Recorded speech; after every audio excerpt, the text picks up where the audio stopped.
Hello friends, आप सभी का स्वागत है home science classes with Mohini ma'am में। आज की जो क्लास है हमने किए थे कल, जो प्रैक्टिस किए थे प्रश्नों को किया था हमने। तो करने को तो हम 50 प्रश्न लगभग थे, क्योंकि इसमें 100 हैं और 100 अगर सॉल्व करते हैं तो 2 घंटे लग जाते। तो हमने सोचा था 50 प्रश्न को सॉल्व करेंगे, लेकिन कुछ प्रॉब्लम हो गई, इस वजह से क्लास नहीं हो पाई। तो 25 हमने कल कर लिए थे क्लास में और 25 हमें और करने थे, लेकिन आज हमारी कोशिश रहेगी कि 50 क्वेश्चन कराने की। ठीक है, तो इसमें सारे वो प्रश्न हैं जो अभी तक हमने आपको थ्योरी क्लास में पढ़ाया है। ठीक है, अगर थ्योरी आपने नहीं पढ़ी है तो आप थ्योरी पढ़ सकते हो, और काफ़ी हद तक अगर नहीं पढ़ा है तो, क्योंकि मैनेजमेंट का आपको थोड़ा कॉन्सेप्ट पता होना चाहिए, उसके बाद आपको जो प्रश्न निकलते हैं वो आपको यहाँ सारे देखने को मिलेंगे। तो अगर आपने थ्योरी नहीं भी पढ़ी है तब भी आपके लिए महत्वपूर्ण हो जाती है। ओके, तो एक बार मैं सभी से रिक्वेस्ट करूंगी कि प्लीज़ वीडियो को शेयर कर दीजिए, एक बार सभी मित्रों को शेयर कर दीजिए, और आप भी चैनल पर नए आए हो तो सब्सक्राइब जरूर करिएगा। देखो, डिटेल में हमने 25 क्वेश्चन कर लिए थे तो उन्हें नहीं पढ़ेंगे, लेकिन एक सरसरी तौर पर हम उन्हें भी देख लेते हैं। जो लोग नए आए होंगे उन्हें मतलब उनके लिए फ़ायदा हो जाएगा, दूसरा जिन्होंने देख लिया उनका रिवीजन हो जाएगा। तो हमने बताया था आधुनिक प्रबंधन के जनक किसे कहा जाता है, तो आंसर क्या था, हेनरी फ्योल को। ओके, 25 हमने कर लिए थे, उन्हें हम ऐसे ही सॉल्व कर लेते हैं। उसके बाद हम लोग और 50 प्रश्न करेंगे, कोशिश यही रहेगी मेरी। और हमने बताया था वैज्ञानिक प्रबंधन का जनक किसे कहा जाता है, तो WF टेलर को कहा जाता है। प्रबंधन में POLC ढांचा किसे कहा जाता है, तो ये सभी होगा, क्योंकि P मीन्स प्लानिंग होता है, O मीन्स ऑर्गेनाइजेशन संगठन करना, C मीन्स लीडरशिप नेतृत्व करना, और L मीन्स लीडरशिप, और C मीन्स कंट्रोलिंग हो जाता है। ठीक है, तो यहाँ पर डी ऑप्शन आपका सही हो जाएगा। ओके, तो डी ऑप्शन सही था। क्वेश्चन था यहाँ पर 3 वाला, मारिया पावलोवा ने गृह प्रबंधन शब्द का प्रयोग सर्वप्रथम कब किया, तो ये आंसर यहाँ पर था 1880 में किया था। डी ऑप्शन सही होगा। ठीक है, और कौन सी पुस्तक थी इनकी, कमेंट में बताइए, क्योंकि हमने आपको कई बार ये पढ़ाई है। तो यहाँ पर गृह प्रबंधन के अंतर्गत अध्ययन किस चीज़ का किया जाता है, तो हम सभी का अध्ययन करते हैं। भोजन पकाना, सिलाई कला सीखते हैं, घर की साफ सफाई व रखरखाव का भी ध्यान रखते हैं, और सामाजिक व्यवहार पर को भी करना यहाँ पर हमें सिखाया जाता है। तो डी ऑप्शन आपका ऑलवेज राइट। ठीक है, तो यहाँ पर ये हो गया ऑप्शन सही। 5 का गृह प्रबंधन का आधार क्या है, तो हमने बताया था वैज्ञानिक आधार है, मतलब सबसे सही आंसर आपको देना है, तो यहाँ पर वैज्ञानिक आधार है। क्योंकि वैसे तो मनोवैज्ञानिक चीज़ें भी होती हैं, आर्थिक चीज़ें भी होती हैं, भाई मितव्ययता सीखते हैं हम इसमें। ओके, बहुत सारी चीज़ें होती हैं, पर यहाँ पर हमें एक चुनना है, तो सबसे बढ़िया है वैज्ञानिक। कला और विज्ञान है जो भी गृह विज्ञान है आपका। निम्न में से एक भावनात्मक शब्द क्या है, तो हमने बताया था घर है। ओके, जल्दी जल्दी कर लेते हैं 25, फिर हम अच्छे से प्रश्न करेंगे। द प्रिंसिपल ऑफ, यहाँ पर ऑफ होगा। साइंटिफिक मैनेजमेंट सिस्टम के लेखक कौन है, WF टेलर। तो हमने बताया था ये WF टेलर होगा, क्योंकि क्या लिखा है साइंटिफिक मैनेजमेंट, मतलब गृह प्रबंधन का जो वैज्ञानिक मैनेजमेंट किसने किया है, तो वो WF टेलर ने किया है। आधुनिक के पूछे जाए तो हेनरी फ्योल होंगे। प्रबंध शब्द का अर्थ क्या है, क्या विचार पूर्वक की गई व्यवस्था है, समस्त उपलब्ध साधनों का सर्वोत्तम प्रयोग है, अधिकतम इच्छाओं की पूर्ति तथा संतुष्टि प्रदान करना है। तो डी ऑप्शन, देखो यही सार है इसका गृह प्रबंध का। ठीक है, तो ये आपको अगर पता है तो बकाया जो चीज़ें याद करने वाली हैं उन्हें याद कर लीजिए, बकाया कॉन्सेप्ट यही है। ओके, 9 क्वेश्चन क्या है, जब 2 या 2 से अधिक व्यक्ति साथ में कार्य करते हैं और उद्देश्यों को प्राप्त करते हैं तब हम क्या करते हैं, क्रियाओं में समन्वयन करते हैं। ओके, क्वेश्चन 10 क्या था, निम्नलिखित में से किसका प्रयोग उत्पादक संबंधों हेतु किया जाता है, तो भाई कोई भी उत्पादन का काम होता है तो मनुष्य, मशीन, पदार्थ, इन सभी की आवश्यकता रहती है, और धन की भी आवश्यकता होती है। क्वेश्चन 11 क्या था, प्रबंधन की सबसे सामान्य व प्रचलित अवधारणा इनमें से कौन सी है, तो इसके अंतर्गत मिलकर कार्य किया जाता है, इसके अंतर्गत व्यक्ति द्वारा व्यक्ति के साथ क्रिया संपन्न की जाती है। ठीक है, तो ये सारे ऑप्शन में बी ऑप्शन आपका सबसे बढ़िया है। इसके अंतर्गत क्या होता है, व्यक्ति द्वारा व्यक्ति के साथ क्रिया संपन्न की जाती है। अगर आपको इसको डिटेल में समझना है तो कल वाली प्रैक्टिस सेट को देख लीजिए। ओके, अच्छा, कुछ लोगों के मन में ये आ रहा होगा कि ये मैम ने 28 प्रैक्टिस सेट क्यों डाल रखा है, तो आपको बता दें, आप अगर हमारी होम मैनेजमेंट वाली प्रैक्टिस सेट में जाएंगे तो हमने पहले भी बहुत सारे प्रैक्टिस कराए हैं, जो कि बिल्कुल आपको टॉपिक वाइज, जैसे कि कलर का बिल्कुल टॉपिक के सारे प्रश्न कराए हैं मैंने, मतलब शुरू से कराया है पूरा। आपको जो क्रियाएं हैं, जो प्रक्रिया है मैनेजमेंट की, जो आपके उत्प्रेरक तत्व हैं, जो आपके उसमें प्रकाश है, प्रकाश व्यवस्था है, कार्य सरलीकरण है, सारे मैंने टॉपिक वाइज प्रश्न कराए हुए हैं, इसलिए ये 28 प्रैक्टिस सेट आपका था। ओके, जो हमने परसों कल कराया था। गृह प्रबंधन एक प्रक्रिया है, कैसी? तो हमने बताया था दृश्य मानसिक प्रक्रिया है। ये सारे प्रश्न हो गए थे। गृह व्यवस्था क्या है? सभी देशों में पाई जाती है, मतलब सर्वव्यापी व्यवसाय है, अधिकांश व्यक्ति इसमें लगा रहता है। बिल्कुल डी ऑप्शन ये सही है यहाँ पर। 14 क्या है? पारिवारिक जीवन चक्र में गृह व्यवस्था कैसा पक्ष है? तो ये तथ्यात्मक भी है, प्रशासनात्मक भी है। इसको हमने आपको समझाया भी था, कल देख लीजिएगा, कल वाली वीडियो में। गृह व्यवस्था वह मानसिक प्रक्रिया है जिसमें आयोजन, नियंत्रण व मूल्यांकन शामिल है। ये कथन किस व्यक्ति का है? तो ये ग्रॉस एवं केंडल का कथन है। ओके। और जो कल आपकी क्लास होगी वो होगी आपके सभी, हम जो क्लास करेंगे जो हमारे मतलब साधन होते हैं, मानवीय अमानवीय साधन, जो भी संसाधन की क्लास होगी और आवश्यकताओं का, दोनों टॉपिक को मैं एक में करके थोड़ी बड़ी क्लास होगी कराऊंगी, पर बहुत महत्वपूर्ण क्लास है, जरूर देखिएगा। और प्रश्न भी पूछे जाते हैं। पूरी थ्योरी क्लास होगी, लगभग हमारे हिसाब से आधा घंटा, पौन घंटा या 1 घंटा लग जाएगा उसमें। गृह प्रबंधन को व्यवहारिक विज्ञान किसने कहा है? तो कॉटेजन ने कहा है। गृह प्रबंधन को क्रियाओं का चक्र किसने कहा है? तो लिचफील्ड ने कहा है। ठीक है, सारी बातें हो चुकी थी। ये किसने कहा है कि गृह व्यवस्था को नापा नहीं जा सकता है? तो हमने बताया था आप जो गृह व्यवस्था का मापन नहीं किया जा सकता, ये किसने कहा था? कॉटेजन ने कहा था। ओके। इरिन ओपनहीम ने संस्कृति की जड़ कहा है। प्रबंधन को विभिन्न विकल्पों में से महत्वपूर्ण विकल्प का चुनाव करना ही क्या है? आयोजन। ठीक है ना। यहाँ पर अगर आपको निर्णय ऑप्शन में होता तो वो आंसर हो जाता, गृह प्रबंधन ही अकेले होता ऑप्शन में तो वो हो जाता, आयोजन दिया है तो आयोजन होगा। ये तीनों ऑप्शन जो है कहीं मतलब सही हो जाते हैं। यहाँ पर जो मिलता वही लगाना होता आपको। अगर आयोजन नहीं होता, यहाँ पर निर्णय होता, तो आप कहते विभिन्न विकल्पों में से एक जो महत्वपूर्ण विकल्प हम चुनते हैं उसे हम निर्णय करना कहते हैं। निर्णय नहीं होता, प्रबंधन दिया होता तो हम प्रबंधन में निर्णय लेने का काम करते हैं, प्लानिंग करते हैं, तो वो भी ऑप्शन हो जाता। तो यहाँ पर ये 3 ऑप्शन इस प्रश्न के अंतर्गत माने जाते हैं, तो ध्यान रखिएगा। 20 क्वेश्चन क्या है? आयोजन के विषय में सत्य कथन पहचानना है। तो ये सभी सही होंगे क्योंकि ये प्रथम चरण है आयोजन गृह व्यवस्था का। ये 2 प्रकार का होता है। ठीक है, आयोजन, और दूसरा क्या था? तभी सफल होता है जब इसके उद्देश्य क्लियर होते हैं। तो डी ऑप्शन यहाँ सही था। परेशान बिल्कुल मत हो, अभी हम अच्छे से क्लास करेंगे। बस ये करा चुकी हूँ वीडियो, इसलिए ऐसे ही हम लोग डिस्कस कर रहे हैं। आयोजन को निर्णयों की श्रृंखला किसने कहा है? तो ग्रॉस एवं केंडल ने कहा है। ओके। आयोजन को निर्णयों की श्रृंखला पूछा जा रहा है, तो ये मैलोक एवं ड्रॉकर ने कहा है। ठीक है, ग्रॉस एवं केंडल ने तो जो आपका प्रबंधन है, ठीक है ना, तो उसे क्रियाओं का चक्र कहा है। ठीक है, सॉरी, क्रियाशील यंत्र कहा है। ठीक है, क्रियाओं का चक्र तो आपके लिचफील्ड ने कहा है होम मैनेजमेंट को। ठीक है, ओके, बढ़ते हैं आगे। 20 है, ग्रॉस एवं केंडल ने आयोजन की कितनी विधियां बताई हैं? तो हमने बताया था 5 विधियां बताई हैं। कितने हो गए प्रश्न? 22। 23 था आयोजन की आवश्यकता के बारे में जानकारी रखना। अच्छा, ये 5 जो हमने चक्र जो ग्रॉस एवं केंडल ने बताए हैं, ये 5 थे वो। ओके। चित्रमय आयोजन की अवधारणा किसने दी है? तो टॉस्कर ने दी है। इंपॉर्टेंट है सारे प्रश्न, इसीलिए रिवीजन कर रही हूँ। लुईस ए एलन ने व्यवस्थापन आयोजन की कितनी विधियां बताई? तो लुईस ए एलन ने 7 बताई हैं।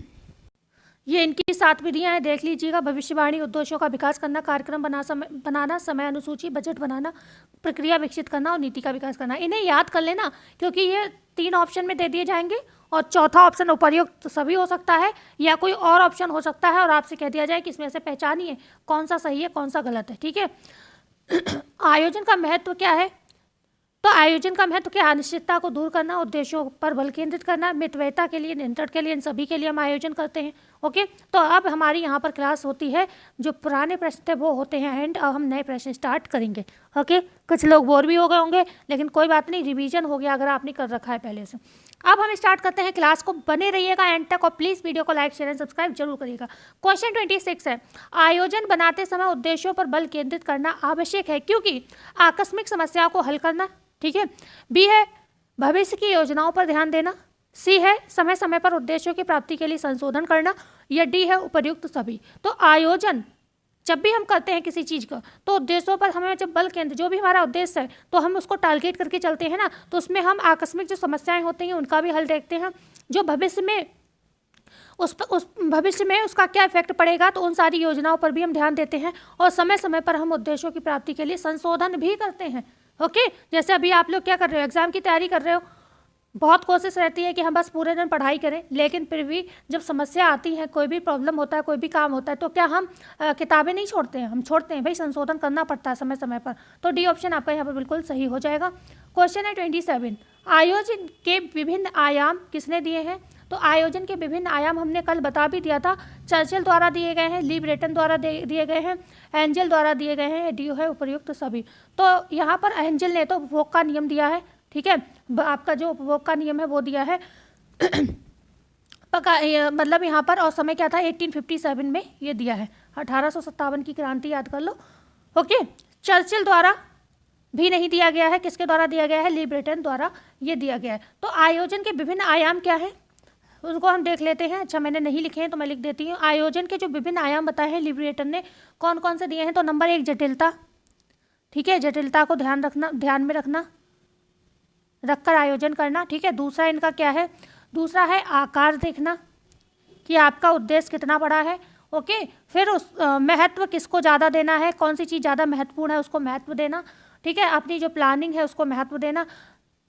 फिर उसकी व्यापकता पर ध्यान देना कि जो सबसे ज़्यादा, जैसे आप कोई भी विकल्प चुनते हो तो उसमें कौन सा ज़्यादा सही है, ठीक है, कौन सा ज़्यादा व्यापक है उसको सिलेक्ट करना, ठीक है। और समय का भी ध्यान रखना क्योंकि समय का बहुत महत्व है। अगर आपकी एज कोई भी एग्जाम के लिए 40 साल है तो अगर 40 साल से आप ऊपर हो गए फिर आप कितनी भी मेहनत कर लेना आपको वो जॉब नहीं मिलेगी, ठीक है, समझने के लिए। तो इसलिए हर चीज़ का समय निर्धारण करना बहुत ज़रूरी है, ओके। फिर विशिष्टता को चुनना कि क्या चीज़ विशिष्ट है, ओके।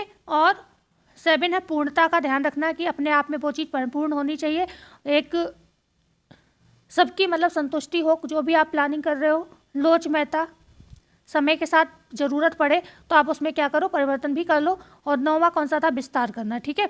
तो ये इसका क्रम भी अगर पूछा जाए, नेट में देखो क्रम पूछा जाता है, तो जटिलता, आकार, महत्व, व्यापकता, समय, विशिष्टता, पूर्णता, लोचमयता, विस्तार, ये जो हैं आपके ली ब्रेटन ने दिए हैं, कितने, पूरे 9 आयाम दिए हैं आयोजन के, ध्यान रखिएगा, ओके। पूछा जाता है भाई कितनी विधियां हैं ग्रॉस एवं केंडल के द्वारा बताई गई हुई, तो हम कहते हैं 5 हैं, ओके। लुईस एलन ने कितनी विधियां बताई हैं तो हम कहते हैं 7 है। तो ऐसे ये भी पूछा जा सकता है आयोजन के जो विभिन्न आयाम हैं जो ली ब्रेटन ने दिए हैं वो कितने हैं, तो आप कहोगे 9 हैं, ठीक है। क्लियर हुआ,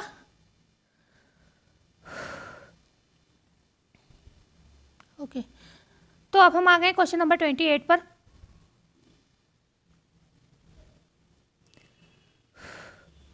आयोजन का वर्गीकरण किया जा सकता है उपयोग के आधार पर, समय अवधि के आधार पर, स्तर के आधार पर या फिर उपर्युक्त सभी के आधार पर। तो आयोजन का जो वर्गीकरण किया जाता है ना वो उपयोगिता के आधार पर भी किया जाता है, समय अवधि के आधार पर भी किया जाता है और स्तर के आधार पर भी आप जानते हो आयोजन का वर्गीकरण किया जाता है। देखो, जैसे अगर हम बात करें उपयोग के आधार पर तो आप सभी जानते हो जो आयोजन होता है वो कैसा होता है, एक तो एकल उपयोग है कि कोई चीज़ है आपने एक बार कर लिया फिर वो खत्म। जैसे आपने क्या किया, विवाह था किसी का आपके घर में तो आपने उसके लिए क्या रखा, घर पर भोज रखा, भोज जैसे कि खाना रखा, डिनर रखा, ठीक है ना। तो वो एक बार शादी हुई, एक बार किया आपने, वहाँ पर वो खत्म हो गया, ठीक है। लेकिन यहीं पर अगर हम कहेंगे कुछ होते हैं आयोजन आपके दोहराए जाने वाले, जैसे कि बच्चे का जन्मदिन है, हर साल आता है, आप हर साल सेलिब्रेट कर रहे हो, तो क्या ये रिपीट हो रहा है, तो ये दोहराए जाने वाला आयोजन होता है। और जो शादी विवाह है वो एक बार होता है, ठीक है ना, ओके। दूसरा होता है समय अवधि के आधार पर हम पूछते हैं, तो समय अवधि के आधार पर आपके जो आयोजन होते हैं वो 2 तरीके के होते हैं, एक अल्पकालीन होते हैं, अल्पकालीन आयोजन होते हैं, दूसरे आपके दीर्घकालीन आयोजन होते हैं, ठीक है। और अगर अल्पकालीन आप जानते हो जो छोटे छोटे हम रोज़ करते हैं, अपने डिनर का प्लान कर रहे हैं, ठीक है ना, कोई भी मतलब कहीं छोटा मोटा जो रोज़ हम करते हैं वो हमारे दीर्घकालीन आयोजन होते हैं, और जो अल्पकालीन आयोजन होते हैं। और जो दीर्घकालीन होते हैं वो आपके लंबे समय तक चलते हैं। जैसे अब लोग तैयारी कर रहे हैं, ठीक है, हमें मकान बनवाना है, हमें बच्चे की शादी और शिक्षा प्लान करनी है, एजुकेशन प्लान करनी है, तो ये क्या होते हैं आपके लॉन्ग टर्म हो जाते हैं। जैसे हम कोई पॉलिसी लेते हैं, ओके, एजुकेशन पॉलिसी ली हमने, कोई भी ऐसी पॉलिसी वगैरह लेते हैं तो ये आपके कैसे होते हैं, ये लॉन्ग टर्म प्लानिंग आपकी होती है, ओके।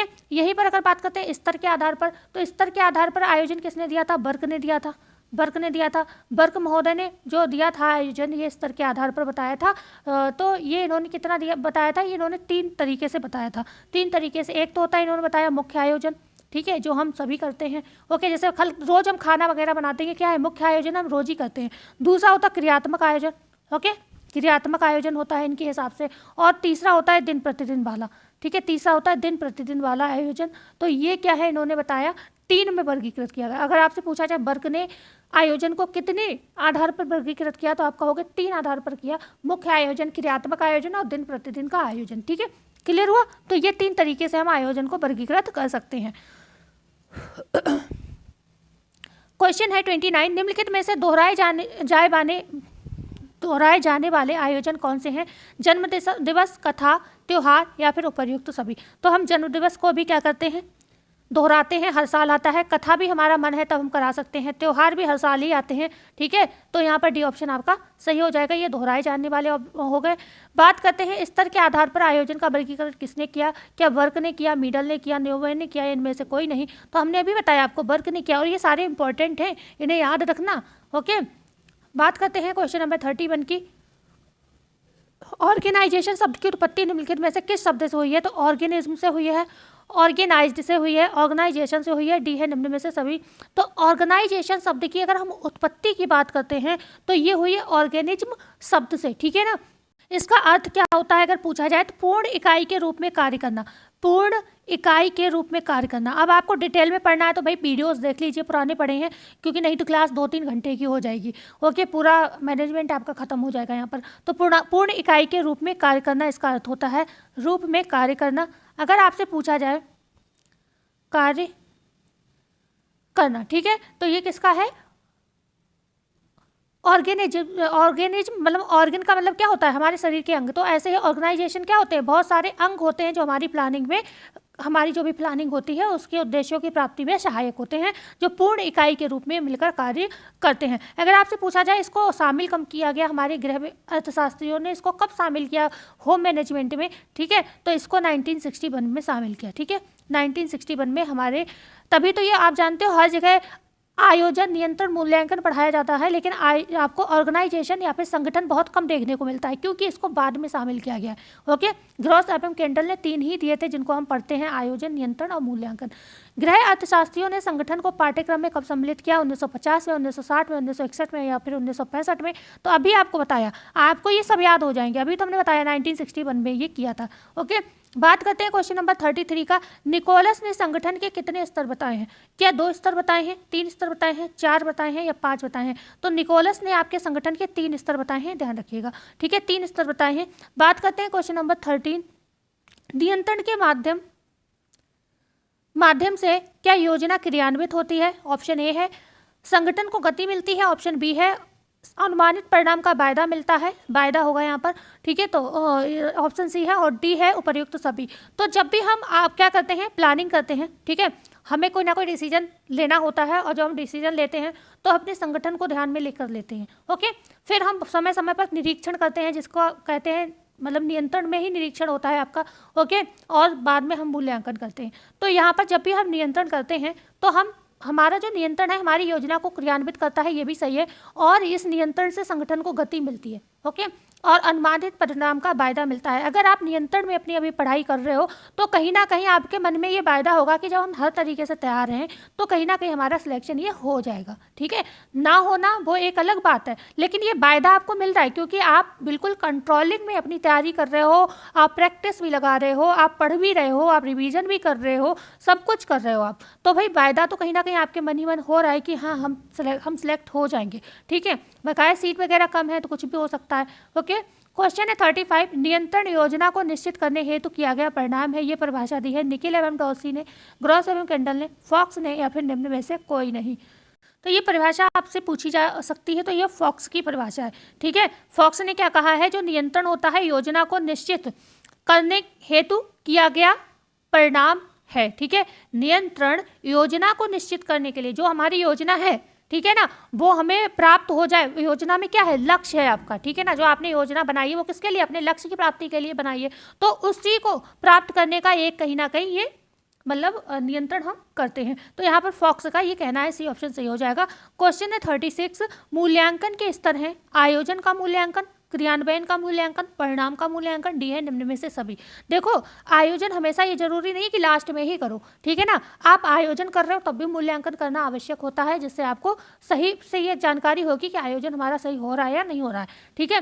क्रियान्वयन, जो भी आपने आयोजन किया फिर उसके बाद क्रिया को आपने स्टेब्लिश किया, ठीक है ना, क्रिया करनी स्टार्ट की, तो उसका भी मूल्यांकन करो कि आप सही दिशा में क्रिया कर भी रहे हैं या नहीं कर रहे हैं। जो क्रिया हम कर रहे हैं क्या उद्देश्य की प्राप्ति में ये सहायक हो सकता है या नहीं हो सकता है, ठीक है। फिर आप जो समय समय पर आप खुद कर रहे हो मूल्यांकन अपना, जैसे प्रैक्टिस लगा रहे हो, जो भी कर रहे हो, ठीक है ना, तो ये क्या है, परिणाम का मूल्यांकन। परिणाम का मूल्यांकन एक वो भी हो सकता है जो कि लास्ट में होता है, जैसे आप एग्जाम दोगे तब भी हो सकता है। आप भी करते हो बीच बीच में प्रैक्टिस लगा के कि हमारे कितने प्रश्न सही जा रहे हैं, तो ये सब क्या है, परिणाम का मूल्यांकन करना। तो क्या होगा यहाँ पे, डी ऑप्शन सही होगा। मतलब आपको ये पता होना चाहिए जो मूल्यांकन किस स्तर है, हम आयोजन के लेवल पे भी करते हैं, क्रियान्वयन में भी करते हैं और परिणाम में को प्राप्त करने में भी करते हैं। तो डी ऑप्शन यहाँ पर सही हो जाएगा। क्वेश्चन है 37, मूल्यांकन वह तकनीक है जो किसी व्यक्ति को अपने आसपास उपलब्ध साधनों के परिणाम से अधिकतम संतोष प्राप्त करने में सहायक होती है। यह परिभाषा किसकी है? क्या ये निकिल एवं डॉल्सी की परिभाषा है, बी है ये ग्रॉस एवं कैंटल की परिभाषा है, सी है ये देवदास की परिभाषा है, या डी है इन निम्न में से कोई नहीं। तो प्रश्न क्या है, मूल्यांकन वह तकनीक है जो किसी व्यक्ति को अपने आसपास उपलब्ध साधनों के परिणाम से अधिकतम संतोष प्राप्त करने में सहायक होती है।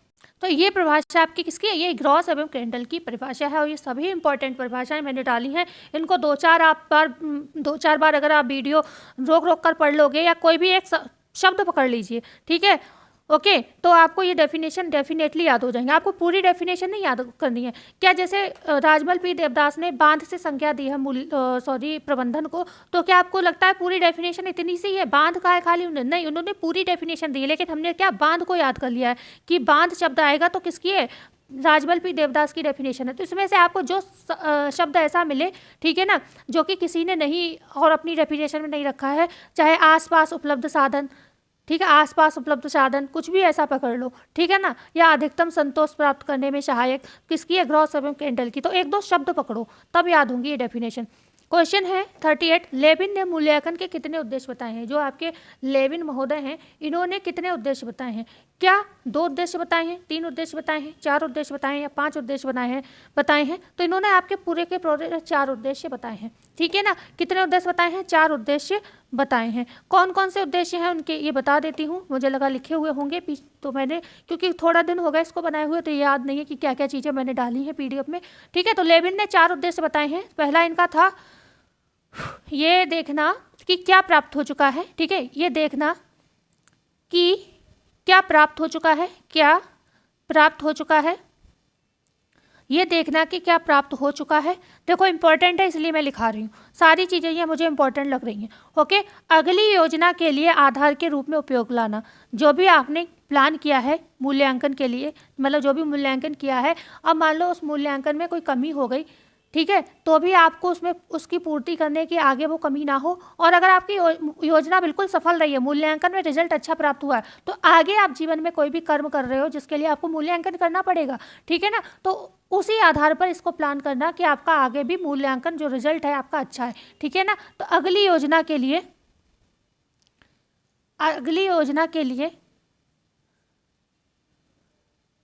आधार के रूप में उपयोग करना, मतलब अगर आपका मूल्यांकन इस बार सफल रहा है, आपकी जो प्लानिंग है बिल्कुल सफल रही है, मूल्यांकन किया आपने, रिजल्ट बहुत अच्छा आया है, तो उसको अगली योजना के लिए भी आपको क्या करना है? उपयोग में लाने के लिए ऐसा आधार बनाना है, ठीक है ना। और तीसरा होगा यहाँ पर, जो भी योजना है आपकी, संपूर्ण योजना को क्या करना है? यहाँ पर संशोधित करने का आधार प्रस्तुत करना, ठीक है, संपूर्ण योजना को संशोधित करने का आधार प्रस्तुत करना। अगर लिख रहे हो तो मैंने बोल दिया है, वीडियो को रोक कर लिख लीजिए। और नई अंतर्दृष्टि प्राप्त करना, नई अंतर्दृष्टि प्राप्त करना। देखो दोनों ही चीज़ें हैं ना, अगर सफल रहा है तो अच्छी बात है, आप आगे भी अच्छा करोगे, ओके। और नहीं सफल रहा है तो एक नई अंतर्दृष्टि प्राप्त होगी कि अब हम कैसे काम करें, क्या कमी रह गई, ये सारी चीज़ें चेक करके एक नई दिशा आपको मिलेगी यहाँ पर, ठीक है। तो ये 4 दिए हैं इन्होंने। क्वेश्चन है 39, मूल्यांकन का सर्वाधिक हिस्सा अन्य किस स्तर के साथ जुड़ा होता है? आयोजन, नियंत्रण, संगठन या उपर्युक्त सभी। तो मूल्यांकन का सर्वाधिक हिस्सा अगर पूछा जाए किससे जुड़ा है, तो यहाँ पर जुड़ा हुआ है आपके मूल्यांकन का पूछा है ना, तो यहाँ पर नियंत्रण होगा, बी ऑप्शन, ठीक है, बी ऑप्शन। नियंत्रण देखो सबसे लास्ट में, मूल्यांकन से पहले आता है, ठीक है ना, बीच में आता है एक, तो ये ध्यान रखिएगा, मूल्यांकन से पहले आता है। तो हम जब नियंत्रण में काम करते हैं तो आधा तो मूल्यांकन वहीं हो जाता है। जैसे हमने क्या बताया, आप TGT PGT एग्जाम की तैयारी कर रहे हो, अब आपने क्या करा, कोचिंग भी ले रखी है, ठीक है, कोचिंग भी ले रखी है, ओके, नोट्स भी आप बना रहे हो, समझना, आप बुक्स भी पढ़ रहे हो, आप एनसीईआरटी एससीईआरटी भी पढ़ चुके हो, सब कुछ आप कर चुके हो, ठीक है, और उसके बावजूद आप बार बार रिवीजन भी कर रहे हो, ओके, आप प्रैक्टिस भी लगा रहे हो, अब आप सब कुछ कर रहे हो, तो ये क्या है, कहीं ना कहीं नियंत्रण में हो। लेकिन जब आप इतना सब कर ही रहे हो तो कहीं ना कहीं आपका ये मूल्यांकन हो चुका है कि आप सिलेक्ट हो गए। भाई इतनी जो बंदा मेहनत कर रहा है, दिन रात पढ़ रहा है, सारा काम किया है, इसने कोचिंग भी ली है, नोट्स भी बनाए हैं, बुक्स भी पढ़ी है, खुद के नोट्स भी बनाए हैं, उनको पढ़ा भी है, ऐसा भी नहीं कि ये सब ले लिया लेकिन कर नहीं रहा, वो काम भी कर रहा है, क्रिया भी कर रहा है, तो क्या उसको मूल्यांकन करने की आवश्यकता ही नहीं, उसका यहीं पर मूल्यांकन हो जाएगा कि अरे हमने तो इतना सब कर रखा, हमारा तो भाई ऐसे बंदे का सिलेक्शन नहीं होगा तो फिर किसका होगा सिलेक्शन, है ना, समझने वाली बात है। और ऐसे बंदे का अगर सिलेक्शन नहीं होता है तब तो पढ़ाई से भरोसा ही उठ जाएगा लोगों का, ठीक है। तो यहाँ पर बी ऑप्शन सही होगा। नियंत्रण, मूल्यांकन का सर्वाधिक हिस्सा नियंत्रण से ही जुड़ा हुआ होता है। क्वेश्चन है यहाँ पर 40, अनौपचारिक मूल्यांकन कितने प्रकार का होता है? अनौपचारिक मूल्यांकन आपसे पूछा जा रहा है, क्या ये 2 प्रकार का, 3 प्रकार का, 4 प्रकार का, 5 प्रकार का? मूल्यांकन ज़्यादातर 2 तरीके का होता है, एक औपचारिक, दूसरा अनौपचारिक। तो हमारे होम मैनेजमेंट में जो पूछा जाता है वो अनौपचारिक पूछा जाता है। औपचारिक जब आप जैसे एजुकेशन वगैरह पढ़ते हो वहाँ पर ज़्यादा काम में आता है, ओके। तो यहाँ पर जो आपका अनौपचारिक मूल्यांकन होता है ये 2 तरीके का होता है आपका, एक होता है सर्वोपरि मूल्यांकन, ठीक है, एक होता है सर्वोपरि मूल्यांकन, सर्वोपरि ध्यान रखिएगा, और दूसरा होता है सविस्तार मूल्यांकन। तो होम मैनेजमेंट में आपको यही पढ़ना होता है, ठीक है। ये 2 तरीके के मूल्यांकन होते हैं। अब आप इतना तो जानते ही होंगे, जो आपका सर्वोपरि मूल्यांकन होता है वो सरसरी तौर पर, ऊपरी तौर पर हम जो मूल्यांकन करते हैं वो वाला कहलाता है। सविस्तार मूल्यांकन गहराई तक जाता है, जैसे कि बोर्ड एग्जाम में क्या हुआ, कॉपी चेक हो रही है, एक बच्चे की राइटिंग बहुत अच्छी है, आप क्या करा, किसी जो टीचर चेक कर रहा है उसने सोचा रहे इतनी सुंदर राइटिंग है, इसने तो सब अच्छा है, मतलब बच्चा पढ़ने में अच्छा है, उसने अच्छा ही लिखा होगा, और ऊपर देखा 2-3 पॉइंट और कॉपी चेक कर दी, भले ही अंदर उसने गाने लिख रखे हों, ठीक है। तो इसे हम कहेंगे सर्वोपरि मूल्यांकन, भाई ऊपर मूल्यांकन कर लिया गया। लेकिन वहीं पर बच्चे की राइटिंग बहुत अच्छी है, ओके, लेकिन तब भी टीचर ने सोचा हो सकता है राइटिंग अच्छी हो, पढ़ने में सही ना हो, बीच में सब ऐसे उल्टा सीधा लिखा हुआ, उसने कहा नहीं हमें तो पूरी कॉपी चेक करनी है, अब वो एक एक शब्द पढ़ के कॉपी चेक कर रहा है, तो इसका क्या कहेंगे, ये विस्तार से मूल्यांकन किया गया। सविस्तार मूल्यांकन, जिसका मूल्यांकन गहराई से किया जाता है, मतलब वो दूसरा टीचर क्या था, वो उसकी राइटिंग से इंप्रेस नहीं हुआ, उसने कहा हो सकता है राइटिंग अच्छी हो, अंदर कुछ भी नहीं लिखा हो, बहुत से बच्चे ऐसे होते हैं बहुत ब्रिलियंट होते हैं, उनकी राइटिंग अच्छी नहीं होती है, ठीक है ना। तो ऐसे ये होता है विस्तार पूर्वक, सरसरी वाला मूल्यांकन जो होता है उसे हम सर्वोपरि मूल्यांकन कहते हैं, और सविस्तार मूल्यांकन ऐसा मूल्यांकन जिसका विस्तार से मूल्यांकन किया जाता है, ठीक है। प्रबंधन के उत्प्रेरक साधन कौन से हैं? लक्ष्य है, मूल्य है, स्तर है, उपयुक्त तो सभी, तो भाई यहाँ पर डी ऑप्शन सही होगा। प्रबंधन के उत्प्रेरक साधन ये सभी है, ठीक है। प्रबंधन के त्रिकोण का केंद्र बिंदु किसे कहते हैं? लक्ष्य को कहते हैं, मूल्य को कहते हैं, स्तर को कहते हैं, या फिर इनको में सभी को कहते हैं। तो प्रबंधन के त्रिकोण का केंद्र बिंदु आपका मूल्य होता है, ठीक है। इस तरीके से आपका यहाँ पर मूल्य होता है, मूल्य से आपके लक्ष्य का निर्धारण होता है, जब आप लक्ष्य प्रदान कर लेते हो तो आपको स्तर की प्राप्ति होती है। तो मूल्य, लक्ष्य और स्तर, इस तरीके से ये चलता है, ठीक है। क्लियर हुआ? बी ऑप्शन यहाँ पर सही होगा। क्वेश्चन था 43 है, मूल्य होता है अनिश्चित, आत्मगत, ए बा बी दोनों, डी है निम्न में से कोई नहीं। तो आप हमारी अगर थ्योरी नहीं भी पढ़े हो तो आपको सारा यहाँ पर क्लियर हो जाएगा। मूल्य आपके अनिश्चित होते हैं, आत्मगत होते हैं, ध्यान रखिएगा। मूल्य इतने बहुत ज़्यादा क्लियर नहीं होते, भाई हमारे क्या वैल्यूज़ हैं वो शब्दों में नहीं बता सकते, ठीक है, उन्हें हम महसूस कर सकते हैं। एक तरीके का कह सकते हैं, एक संस्कृति की तरह है ये, एक विश्वास की तरह होता है। मूल्य होते ये आपके नकारात्मक भी हैं और होते सकारात्मक भी हैं, लेकिन जो मूल्य सकारात्मक होते हैं उन्हें ही सर्वोपरि मूल्य माना जाता है, ठीक है ना, ओके। जैसे हमने बताया था आदर्शात्मक मूल्य ज़्यादा अच्छा है, ठीक है, आंतरिक मूल्य ज़्यादा अच्छा है। तो ये क्या है, आंतरिक मूल्य आपके अंतर्निहित मूल्य है, आदर्शात्मक मूल्य जो जिसमें आदर्शों में रहकर आप काम करते हो, ठीक है। तो ये ज़्यादा बेहतर क्यों है, क्योंकि ये आपके अंतर्निहित मूल्य हैं, आपकी इसमें भावनाएं जुड़ी हुई हैं, ओके, ये सकारात्मक हैं, इसलिए ये ज़्यादा अच्छे हैं। क्वेश्चन है 44, मूल्य मानवीय व्यवहार को प्रेरणा प्रदान करते हैं। ये परिभाषा किसकी है? एवरमैन की है, निखिल एवं डॉल्सी की है, ग्रॉस एवं केंडल की है, डी है निम्न में से कोई नहीं। तो ये परिभाषा जो है आपकी निखिल एवं डॉल्सी की है। इन्होंने कहा है मूल्य जो है मानवीय व्यवहार को प्रेरणा प्रदान करते हैं, और बिल्कुल सही कहा है इन्होंने, ठीक है। मूल्य अगर हमारे अच्छे हैं तो हमारा व्यवहार भी उतना ही अच्छा समाज में रहता है। क्वेश्चन है 45, मूल्य के विषय में असत्य कथन पहचाने। मूल्य आस्था, विश्वास, अपेक्षा रखते हैं। मूल्य क्रियाओं को क्रियाओं के निर्देशक सिद्धांत हैं। ये आनंद या संतोष प्राप्ति का माध्यम है। डी है मूल्यों में परिवर्तन नहीं होता।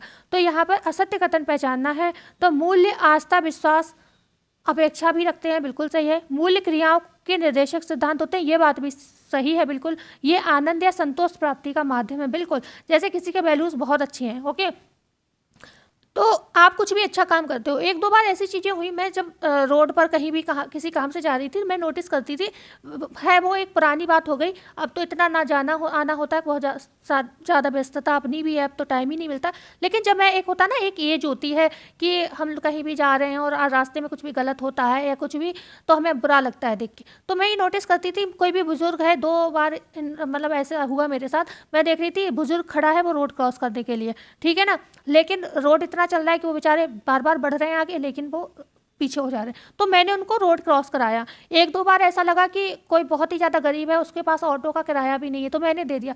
तो आप विश्वास नहीं करोगे, मुझे इतना अच्छा लगता था, बाद में ऐसा लगता था कि मैंने कितना महान काम किया, क्योंकि उस समय इतने बड़े आदमी तो थे नहीं, थोड़ा बहुत ही पॉकेट मनी होता था, उसमें भी हम दूसरे की हेल्प करे आते थे। तो विश्वास नहीं कर सकते हो, वो वाली फीलिंग हमें आज तक मिली नहीं, चाहे हमने कितने भी अच्छे कपड़े पहने हो, चाहे, ये सच है, ये कोई हम बड़ी बात नहीं मान रहे हैं, ठीक है, ये सच है। वो फील ही अलग होता है कि जब हम किसी दूसरे के लिए अच्छा करते हैं। तो ये हमारे मूल्य कहीं ना कहीं अच्छे हैं, ये हमें संतोष देते हैं, ये हमें आनंद देते हैं। और सच बता रही हूँ, इतना अच्छा मुझे कभी नहीं मिला ज़िंदगी में। सब कुछ हुआ, घूमने भी गए हैं कई जगह, कई बार अच्छी चीज़ें भी, मतलब ख़राब चीज़ें भी सामना की हैं, लेकिन अच्छी चीज़ें भी सामने आई, लेकिन ये वाला सेटिस्फेक्शन कभी नहीं मिला जो हमने जब दूसरों के साथ अच्छा किया तब मिला। ऐसा लगता था कितना महान काम किया है, ठीक है, जैसे ज़िंदगी में किसी और ने किया ही नहीं है। वो वाला फील हम आज तक बता ही नहीं सकते, ठीक है। तो मूल्य में परिवर्तन नहीं होता, ये गलत है।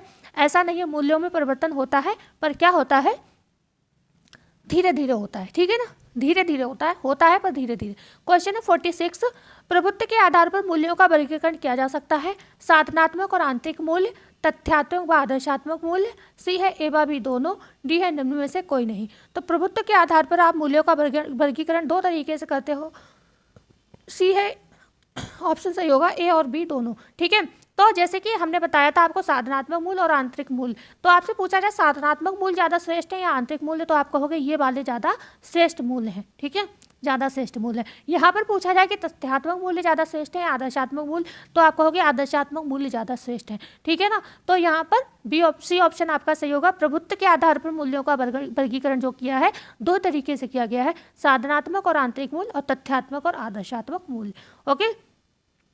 क्वेश्चन है 47, पार्कर ने मूल्यों को कितने भागों में बांटा है। तो पार्कर ने क्या 2 भागों में, 3 भागों में, 4 भागों में, 5 भागों में, तो इन्होंने भी 2 भागों में मूल्यों को बांटा हुआ है, जिसमें इन्होंने एक बताया है आपका कौन सा वाला मूल्य, एक है क्रियात्मक मूल्य, एक है क्रियात्मक मूल्य जो क्रियाओं द्वारा निश्चित होता है, जैसे कि वातावरण के साथ समायोजन करना, ठीक है, अंतःक्रिया करना, तो ये क्या है आपके क्रियात्मक मूल्य है। दूसरे इनके थे कल्पनात्मक मूल्य, ठीक है, और इसी में जो आपके क्रियात्मक मूल्य है ना, इसी में खेल, स्वास्थ्य, जो भी इन्होंने बताए हैं, आराम है, इच्छाएं हैं, तो ये सारी चीज़ें आपकी इसी में आ जाती हैं, ओके। दूसरे इन्होंने बताए थे कल्पनात्मक मूल्य, हालांकि इच्छा जो है वो आपकी कल्पना में आएगी, ठीक है, कल्पनात्मक मूल्य, तो ये 2 मूल्य हैं। ये जो आपके कल्पनात्मक मूल्य होते हैं वो किससे संबंधित है, ये मस्तिष्क से संबंधित मूल्य आपके होते हैं, ठीक है, ये आपके कहीं ना कहीं वातावरण या व्यवहार से संबंधित होते हैं, और ये वाले आपके मस्तिष्क की कल्पना किससे करते हो, आप दिमाग से करते हो। तो पार्कर ने 2 भागों में बांटा है, ओके, मूल्यों को, ओके। बात करते हैं क्वेश्चन नंबर 48 की। पार्कर के अनुसार मूल्य हो सकते हैं आराम व स्वास्थ्य, इच्छाएं व प्रेम, ज्ञान प्राप्ति की इच्छा व कला, या फिर डी है उपर्युक्त सभी। तो यहाँ पर जितने भी आपको दिखाई दे रहे हैं ना, आराम व स्वास्थ्य हो गया, इच्छाएं व प्रेम हो गया, ज्ञान प्राप्ति की इच्छा हो गया, ठीक है, कला हो गया, तकनीक हो गया, तकनीक, संतोष, खेल दिया है कहीं, खेल हो गया, खेल नहीं दिया इसमें, खेल है, धर्म है, ठीक है, धर्म भी है, ओके। तो ये सारे क्या हैं, ये आपके पार्कर महोदय के हिसाब से हैं। याद कर लो, ये पूछे जाते हैं आराम, स्वास्थ्य, इच्छाएं, प्रेम, ज्ञान प्राप्ति की इच्छा, कला, धर्म, खेल, तकनीक, संतोष, ये सब क्या है आपका पार्कर के अनुसार दिए गए आपके मूल्य हैं, वैल्यूज हैं आपके, ठीक है। क्वेश्चन है 49, 4 साधनात्मक मूल्यों की खोज किसने की थी? मैकी महोदय ने किया था, प्रोफेसर पी नायडू ने किया था, पार्कर ने किया था, ग्रॉस एवं केंडल ने किया था। तो ये 4 जो साधनात्मक मूल्य, अभी हमने आपको बताया था प्रभुत्व के आधार पर बताया था मूल्यों का वर्गीकरण, तो हमने 2 तरीके का बताया था। एक बताया था आपको साधनात्मक और आंतरिक मूल्य, और दूसरे बताए थे तथ्यात्मक और आपके आदर्शात्मक मूल्य। तो उसमें ही पूछा जा रहा है कि जो साधनात्मक मूल्य था उसकी खोज किसने की है? तो ये मैकी ने की है। कितने बताए थे? 4 बताए थे। कौन कौन से थे? यही, ये याद कर लीजिए, POSE, ठीक है। तो P फॉर प्लान करना, प्लानिंग, O मीन्स ऑर्गेनाइजेशन, ठीक है, और S फॉर क्या था? आपके स्किल्स, ओके, स्किल्स था, और E फॉर एफिशिएंसी थी आपकी, ठीक है। तो ये 4 मैकी महोदय ने आपके दिए थे, ओके। अच्छा, ऑर्गेनाइजेशन नहीं था, वो का मतलब था ऑर्डर। ऑर्डर, अभी तक मैनेजमेंट में ऑर्गेनाइजेशन संगठन पढ़ रहे थे तो वही याद रहा। ऑर्डर मतलब कोई भी प्लान करना उसको एक क्रम में करना, ऑर्डर, ठीक है। और उसके बाद आपके पास उसके लिए स्किल होना, और फिर आपकी एफिशिएंसी मतलब क्षमता होना, ठीक है। तो यहाँ पर ये दिए थे मैकी ने, ए ऑप्शन सही है। क्वेश्चन है 50, ओके। क्वेश्चन 50 है, प्रभुत्व के आधार पर निम्नलिखित में से कौन सा मूल्य उच्च माना गया है? ए है आंतरिक मूल्य, बी है साधनात्मक मूल्य, सी है क्रियात्मक मूल्य, डी है उपर्युक्त सभी। तो प्रभुत्व के आधार पर निम्न में से कौन सा मूल्य आपका उच्च माना गया है? तो उच्च माना गया है आपका आंतरिक मूल्य, ठीक है। आंतरिक मूल्य आपका मतलब सबसे अच्छा मूल्य माना गया है, ओके। क्रियात्मक मूल्य हमने बताया था किसने दिए हैं, ये आपके पार्कर ने दिया है, ओके। और साधनात्मक मूल्य तो आपके प्रभुत्व के आधार पर बांटा गया है। क्वेश्चन है यहाँ पर 51। अच्छा, बात आती है यहाँ पर कि भाई आंतरिक मूल्य श्रेष्ठ क्यों है? आंतरिक मूल्य श्रेष्ठ क्यों है? अगर आपसे ये पूछा जाए कि आंतरिक मूल्य श्रेष्ठ है तो ये क्यों श्रेष्ठ है, ये कोई बता सकता है कमेंट में हमें? क्योंकि भाई आंतरिक मूल्यों में आपकी रुचियाँ होती हैं, आपकी रुचि होती है, इंटरेस्ट होता है, कुछ अच्छा करने की कला होती है, ठीक है, कला होती है, आपका सौंदर्य होता है। देखो, ऊपरी तौर पे कोई भी व्यक्ति कितना भी सुंदर हो, ठीक है, अगर वो शब्द 2 शब्द भी आपसे प्यार से नहीं बोला तो आपकी सुंदरता बेकार है। लेकिन वो ऊपर से भले ही आपने उसकी शक्ल देख के कहा अरे ये कैसा लग रहा है, अजीब नहीं लग रहा है, ठीक है, लेकिन आप उसके पास गए और आपसे जब वो बोला, उसके जो अच्छे से शब्द थे, जो मतलब कहते हैं ना दिल को छूने वाले, फिर आप भूल गए कि उसकी शक्ल कैसी है, आपको लगा कि अरे व्यक्ति हो तो ऐसा होना चाहिए। तो ये क्या, उसका आंतरिक मूल्य। तो वो सुंदर वाला व्यक्ति ज़्यादा अच्छा है, ये वाला व्यक्ति ज़्यादा अच्छा है, खुद सोचिए। तो आंतरिक मूल्य जो होते हैं ज़्यादा श्रेष्ठ होते हैं, ओके। क्वेश्चन है 51, यह मूल्य ऐच्छिक, धार्मिक, विस्तृत होते हैं। कौन से वाले होंगे? क्या आंतरिक व साधनात्मक मूल्य होंगे, तथ्यात्मक व आदर्शात्मक मूल्य होते हैं, सी है क्रियात्मक मूल्य होते हैं, या फिर डी है कल्पनात्मक मूल्य होते हैं?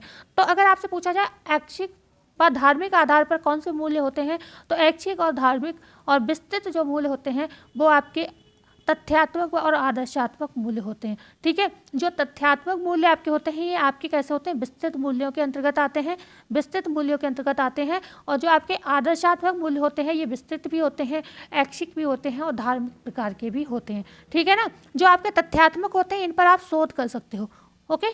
ध्यान रखिएगा, जो तथ्यात्मक है ये विस्तृत होते हैं, बड़े मूल्य होते हैं, मतलब इनका विस्तार से आप अध्ययन कर सकते हो, शोध कर सकते हो। शोध कैसे? विस्तार से ही किया जाता है, आप सभी समझ सकते हो इस चीज़ को। लेकिन हमने क्या कहा, आदर्शात्मक मूल्य जो आपके हैं वो आपके धार्मिक होते हैं और ऐच्छिक होते हैं, ठीक है ना। आपकी इच्छा है आप वही करोगे, पर वो आप सही दिशा में करोगे क्योंकि आप धर्म को फॉलो करते हो, ठीक है। तो ऐसे ही आप समझ सकते हो।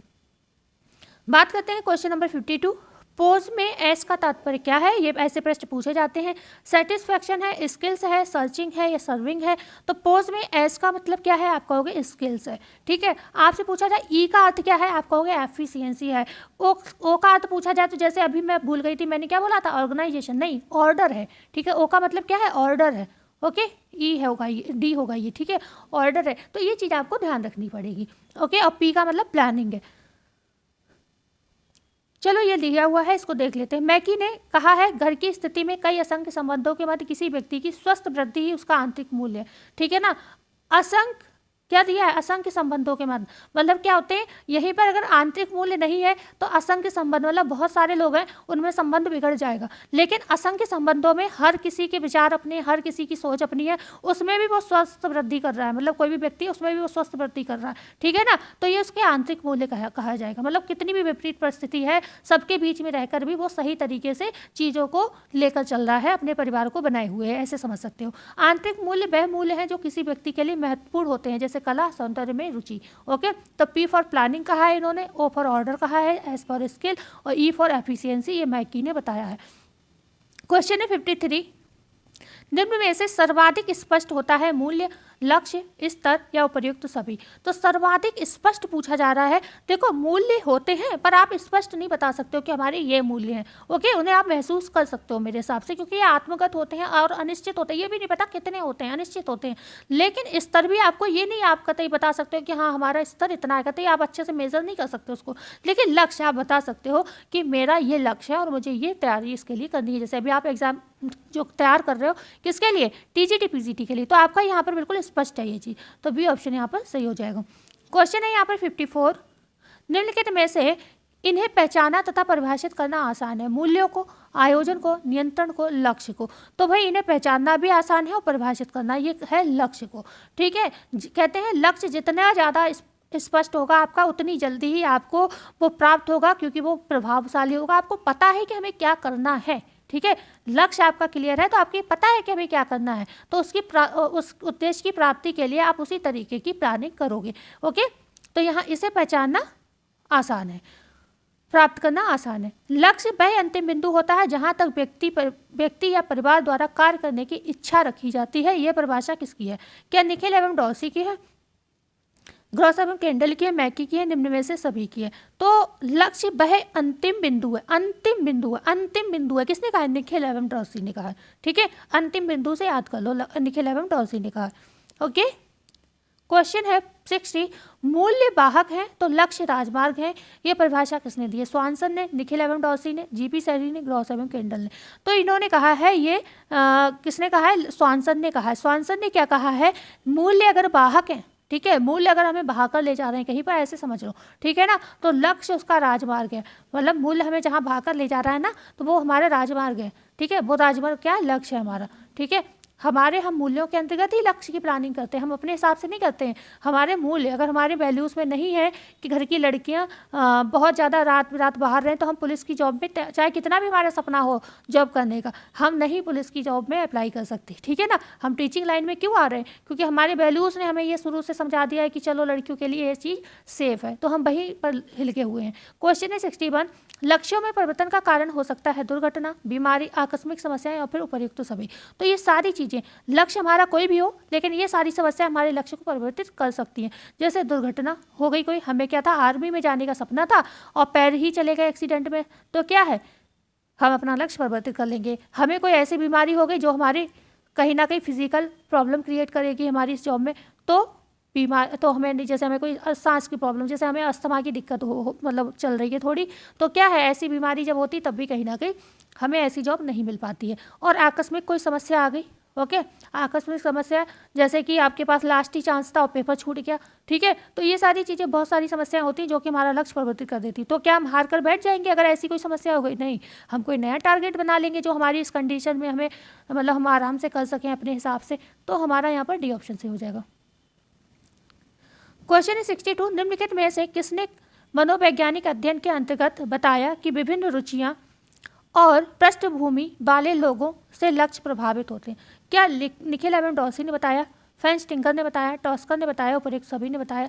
तो ये चीज़ फेंस्टिंगर ने बताई थी, फेंस्टिंगर ने एक रिसर्च में ये बताया था, ठीक है, ये एक मनोवैज्ञानिक अध्ययन था, इन्होंने ये बताया था, मनोवैज्ञानिक अध्ययन था, और इन्होंने ये चीज़ बताई थी कि जो हमारे लक्ष्य या हमारी जो रुचियाँ होती हैं वो हमारी पृष्ठभूमि, मतलब जो हमारे आसपास का वातावरण है उससे प्रभावित होती है। जैसे समझने के लिए, अगर आप देखते हो ज़्यादातर डॉक्टर्स की फैमिली में डॉक्टर्स ही क्यों होते हैं, क्योंकि वो एक दूसरे से प्रभावित होते हैं। उनके पेरेंट्स डॉक्टर होते हैं तो वो भी, उनके बच्चे भी डॉक्टर ही बनते हैं, और उन्हें पता है यहाँ पर पैसा ज़्यादा है, कमाई ज़्यादा है, ठीक है, और उनके पास इतना पैसा भी होता है क्योंकि डॉक्टर की पढ़ाई में भी काफ़ी पैसा लगता है, तो वो उसको उठा सकते हैं। तो ज़्यादातर डॉक्टर की फैमिली में डॉक्टर ही मिलते हैं, क्यों, क्योंकि वो वातावरण से प्रभावित होते हैं, ओके। क्वेश्चन है यहाँ पर 63, लक्ष्यों की विशेषताएं हैं, ये श्रृंखला में होते हैं, लक्ष्यों में परिवर्तन होता है, सामाजिक समूह का प्रभाव पड़ता है, या फिर उपर्युक्त सभी। तो लक्ष्यों की विशेषताएं होती हैं, ठीक है। लक्ष्यों की विशेषता क्या होती है? एक तो ये श्रृंखला में होते हैं, हमेशा एक जैसे पूरा होता है, ठीक है, वैसे ही दूसरा तैयार हो जाता है और हमेशा गतिशील रहते हैं लक्ष्य, ठीक है। और लक्ष्यों में परिवर्तन भी होता है, जैसे अभी हमने बताया था कि कोई दुर्घटना हो गई तो हमने अपना क्या किया, कोई आकस्मिक समस्या आ गई तो हमने अपना लक्ष्य क्या किया, परिवर्तित कर दिया, ओके। और सामाजिक समूह का जो प्रभाव होता है वो अभी हमने जो आपको समझाया था फेंस्टिंगर ने एक मनोवैज्ञानिक अध्ययन में ये बताया था कि जो हमारी पृष्ठभूमि है वो हमारे लक्ष्य को प्रभावित करती है। तो ये फेंस्टिंगर ने सामाजिक समूह के अध्ययन में ही जो मनोवैज्ञानिक अध्ययन किया था, ठीक है, उसमें बताया था। और 1942 में ये रिसर्च हुई थी, 1942 में फेंस्टिंगर ने ये बताया था, फेंस्टिंगर ने इसको ऐड किया था, मतलब रिसर्च के अंतर्गत। तो ये आपका ये भी सही है, तो डी ऑप्शन यहाँ पर ऑलवेज राइट, ठीक है। क्वेश्चन है 64, लक्ष्य की प्राप्ति को प्रभावित करने वाले तत्व है सहयोग की भावना व उचित नेतृत्व, निर्णय क्षमता व लक्ष्य व्यवहारिकता। एक बार भाई सभी लोग वीडियो को लाइक कर दीजिए, सभी लोग वीडियो को शेयर कर दीजिए और चैनल को पर नए आए हो तो सब्सक्राइब कर दीजिए, ठीक है। लक्ष्य की प्राप्ति को प्रभावित करने वाले तत्व कौन से हैं? सहयोग की भावना व उचित नेतृत्व, निर्णय क्षमता व लक्ष्य व्यवहारिकता, निरंतर प्रयास व समय सीमा, डी है उपयुक्त सभी। तो ये सारे तथ्य जो हैं हमने बताया था आपके लक्ष्य को प्राप्त करने में कहीं ना कहीं सहायक होते हैं या फिर प्रभावित करते हैं, ठीक है। सहायक कैसे हो जाएंगे? अगर सहयोग की भावना, मतलब पूरे परिवार का आपको सहयोग मिलता रहे, जैसे इस समय आपकी एग्जाम है तो आपकी तैयारी में लोगों का सपोर्ट मिलता रहे, कम से कम अपने ही काम वो लोग कर लें खुद, ठीक है ना, वो आपके ऊपर ना डाले, तो ये आपके सहयोग हो जाएगा, तो कहीं ना कहीं आप अपना लक्ष्य प्राप्त कर लोगे, ठीक है। यहीं पर यहाँ पर क्या किया, प्रभावित करने वाले तत्व, मतलब प्रभावित क्या कर रहे हैं, वो लोग कोई आपको सहयोग ही नहीं कर रहे हैं, तो ये कहीं ना कहीं आपको प्रभावित कर रहे हैं कि सारा वो खुद तो हम अपना भी नहीं कर पा रहे, पानी भी आपको ही उन्हें अपने उनके हाथ में देना पड़ रहा है, एक गिलास वो पानी भी लेके नहीं पी सकते हैं, ठीक है ना, अपने लिए कप चाय भी नहीं बना सकते, वो भी आप किताब अपनी छोड़ के जाकर उन्हें बना के दे रहे हो, तो कहीं ना कहीं आपकी सहयोग की आपको सहयोग लोगों का नहीं मिल रहा है अपने परिवार का, ठीक है। तो ये क्या, इससे हमारा लक्ष्य प्रभावित होगा, हमें समय ही नहीं मिलेगा पढ़ने का, तो कैसे पेपर क्लियर होगा, ओके, और कैसे लक्ष्य प्राप्त होगा, ठीक है। तो ये सारी चीज़ें, सहयोग की भावना, उचित नेतृत्व, मान लो सब कुछ मिल रहा है लेकिन आप ही नेतृत्व नहीं कर पा रहे हो, आप ही अच्छे से तैयारी नहीं कर रहे हो, ठीक है। निर्णय क्षमता, आप ये डिसाइड ही अभी तक नहीं कर पाए हो कि हम कोचिंग लें या नहीं लें, हम क्रैश कोर्स लें या नहीं लें, हम नोट्स बनाएं या नहीं बनाएं, हम किताब पढ़ें, हम प्रैक्टिस करें, अभी तक आप ही निर्णय नहीं ले पाए हो किसी तरीके का, तब भी आपका लक्ष्य प्रभावित होगा। लक्ष्य व्यवहारिकता, कि आपने जो लक्ष्य बनाया है वो कितना व्यवहारिक है, आप उस लक्ष्य के हिसाब से तैयारी कर भी रहे हो या नहीं कर रहे हो, निरंतर प्रयास आप कर रहे हो या नहीं कर रहे हो, जो भी है समय का निर्धारण कर रहे हो नहीं कर रहे हो, या समय सीमा में काम कर रहे हो नहीं कर रहे हो, ठीक है ना। पेपर अप्रैल में, आप इतने स्लो चल रहे हो कि 1 साल तक आपका रिवीजन नहीं हो पाएगा, ठीक है, तो समय सीमा का ध्यान रखना भी जरूरी है। तो ये सारी चीज़ें हमारे लक्ष्य को कहीं ना कहीं प्रभावित करती हैं। अगर ये सब पॉजिटिव है तो आपका लक्ष्य प्राप्त हो जाएगा, निगेटिव है तो आपका लक्ष्य आपसे छूट जाएगा। क्वेश्चन है 65, जॉन्स के अनुसार लक्ष्य कितने प्रकार के होते हैं? 2 प्रकार के, 3 प्रकार के, 4 प्रकार के या 5 प्रकार के? तो जॉन्स के हिसाब से अगर पूछा जाए लक्ष्य कितने प्रकार के होते हैं तो ये 3 प्रकार के आपके होते हैं, बी ऑप्शन आपका सही हो जाएगा। जॉन्स के अनुसार 3 प्रकार के। अब ये कौन से होते हैं जॉन्स के हिसाब से? आपको सबने बताया होगा कि लक्ष्य 3 प्रकार के होते हैं, पर ये किसी ने नहीं बताया होगा, ये कहा किसने? तो ये जॉन्स महोदय ने कहा है। एक तो वही आपका दीर्घकालीन होता है, दीर्घकालिक को ही अंतिम बिंदु लक्ष्य भी कहते हैं। अंतिम बिंदु भाई ये एक लास्ट लक्ष्य होता है, एक ऐसा लक्ष्य होता है जिसको प्राप्त करके सेटिस्फैक्शन तो बहुत मिलता है लेकिन बहुत लंबे समय तक ये चलता है, ओके। तो ये अंतिम बिंदु लक्ष्य कहलाता है। जैसे मकान बनवाना, ओके, हर व्यक्ति अपने जीवन में एक ही बार मकान बनवा पाता है तो उसी को हम अंतिम बिंदु लक्ष्य कहेंगे। हर व्यक्ति अपने बच्चे की शादी एक ही बार करता है जीवन में, भाई अपनी मर्जी से कोई कांड हो जाए वो अलग विषय है, लेकिन हर माँ बाप अपने बच्चे का अपने हिसाब से एक ही बार विवाह करते हैं, ठीक है ना। तो उनका वो अच्छे से निपट जाए तो उनका अंतिम बिंदु अच्छे से उन्हें प्राप्त हो गया, ऐसे समझ सकते हो। दूसरा कौन सा होता है? मध्यवर्ती लक्ष्य, या जिसे हम अल्पकालीन लक्ष्य कहते हैं, ओके। और तीसरा आपका होता है मध्य अंत लक्ष्य, ठीक है। तो ये 3 तरीके के जॉन्सन ने लक्ष्य बताए थे। क्वेश्चन है 66, जॉन्स के अनुसार दिए गए लक्ष्यों में शामिल नहीं है दीर्घकालीन या अंतिम बिंदु लक्ष्य, मध्य अंत लक्ष्य या मध्य अंत श्रृंखला लक्ष्य, सीख प्राप्ति मध्य अंत लक्ष्य या मध्यवर्ती या अल्पकालीन लक्ष्य। तो जो आपके जॉन्स के अभी तो हमने 3 बताए थे, उसमें क्या नहीं था? शीघ्र प्राप्ति या मध्य अंत लक्ष्य, शीघ्र नाम से कोई भी लक्ष्य नहीं था, ओके। तो सी ऑप्शन आपका बिल्कुल सही हो जाएगा। क्वेश्चन है 67, स्तर उत्पन्न होते हैं दबाव के कारण, उत्पत्ति के कारण, परिवर्तन के कारण या फिर उपयुक्त सभी। तो स्तर जो आपके होते हैं यहाँ पर दबाव के कारण उत्पन्न होते हैं, ठीक है, दबाव के कारण उत्पन्न होते हैं, ओके। क्वेश्चन है 68, स्तर किस दबाव के कारण उत्पन्न होते हैं? प्रतिष्ठात्मक मूल्य के कारण, भौतिक आवश्यकताओं के मूल्य के कारण, समूह के कल्याण के कारण, उपर्युक्त सभी के कारण। तो जो आपके स्तर होते हैं वो आपके इन सभी के कारण उत्पन्न होते हैं। भाई आप चाहते हो आपके प्रतिष्ठात्मक मूल्य बने रहें तो भी ये लक्ष्य स्तर जो है आपके प्रभावित आप चाहते हो कि आपकी जो भी प्रतिष्ठा है समाज में बनी रहे, ठीक है, तो ये आपको का कहीं ना कहीं दबाव है। चाहे कोई भी समस्या आ जाए, आप अपना प्रतिष्ठा अपनी नहीं झुकने देते हो, ठीक है। भौतिक आवश्यकताएं, आपको पसंद है रोज़ नया नया फर्नीचर, रोड आपकी गेट पर 2-3 गाड़ियां खड़ी हों, ठीक है, कुछ लोगों को ये बड़ा शौक होता है, तो ये कहीं ना कहीं भौतिक आवश्यकताएं होती हैं। और इससे जितनी ज़्यादा आपके पास चीज़ें होती तो हम लोग क्या कहते हैं, भाई साहब उसका स्टैंडर्ड देखा क्या, तो सफारी खड़ी हैं, फॉर्च्यूनर उसके गेट पर खड़ी हैं, तो क्या है कहीं ना कहीं स्तर ऊंचा है। और आपको ये चीज़ें कहीं ना कहीं से तो सुनने को मिलती है कि लोग आपके विषय में ऐसा कहते हैं, अरे वो तो बहुत बड़े वीआईपी हैं, तो आप और चाहते हो और 2-3 गाड़ियाँ और गेट पर खड़ी हो जाएं। बच्चों के पास अलग, बहू के पास अलग, बेटियों के पास अलग, सबके पास अलग अलग गाड़ियाँ गेट पर खड़ी हुई हैं, ठीक है ना। तो कहीं ना कहीं आपके ऊपर ये दबाव होता है समाज का कि अरे जितनी ज़्यादा चीज़ें आपके पास हैं बड़ी बड़ी विलासिता की, उतना ज़्यादा आपको ये लगता है कि आपकी समाज में इज्जत बढ़ रही है, ठीक है। और समूह के कल्याण, समूह के कल्याण मतलब कुछ लोग चाहते हैं कि जो जैसे कुछ लोग तो ये अपना ही बढ़ावा करें यहाँ पर, ठीक है, लेकिन कुछ लोग क्या करते हैं अपने नौकर चाकर जो भी होते हैं उन सब का भला सोचते हैं, अपने आसपास के लोगों का भी भला सोचते हैं। बहुत से नेता लोग ऐसे होते हैं, ठीक है ना। तो कुछ लोग अपने तो उनकी उसी में तारीफ होते हैं कि वो साहब है, वो बहुत दान करते हैं, वो बहुत पुण्य का काम करते हैं, तो क्या है वो समूह के कल्याण का सोच के कर रहे हैं काम। तो ये सारे कहीं ना कहीं दबाव होते हैं, ओके। उन्हें पता है अगर हम दान पुण्य नहीं करेंगे तो वही लोग जो आज तारीफ कर रहे हैं कल को बुराई करेंगे कि अब तो वो कुछ दान भी नहीं करते हैं, समझ नहीं करें। देखो ऐसे आप समझ सकते हो, नॉर्मल शब्दों में हम आपको चीज़ें समझा रहे हैं। क्वेश्चन है 69, ग्रॉस एवं कैंडल ने स्तर के कितने प्रकार बताए हैं? 2, 3, 4 या 5? तो ग्रॉस एवं कैंडल ने जो स्तर के प्रकार बताए हैं 2 बताए हैं, ठीक है, 2 बताए हैं। कौन कौन से? एक तो आपका परंपरागत स्तर बताया है, ओके, परंपरागत स्तर बताया है, परंपरागत स्तर। और दूसरा कौन सा बताया? परिवर्तनशील स्तर, परिवर्तनशील स्तर, ओके।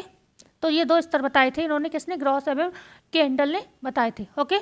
और इन्होंने ये भी कहा था जो आपके स्तर होते हैं और ये वस्तुओं को नापने के लिए या फिर अपने विचार को प्रस्तुत करने का एक तरीका बताते हैं, ओके। क्योंकि हम देखते ना, मैंने अभी क्या बताया, किसी के गेट में बहुत सारी बड़ी बड़ी गाड़ियाँ खड़ी हुई हैं, घर बड़ा शानदार है, तो इससे क्या कहीं ना कहीं उसके स्तर का मापन हो गया, देख के ही हमें पता चलेगा कि ये बंदा रईस है कोई भी, ठीक है।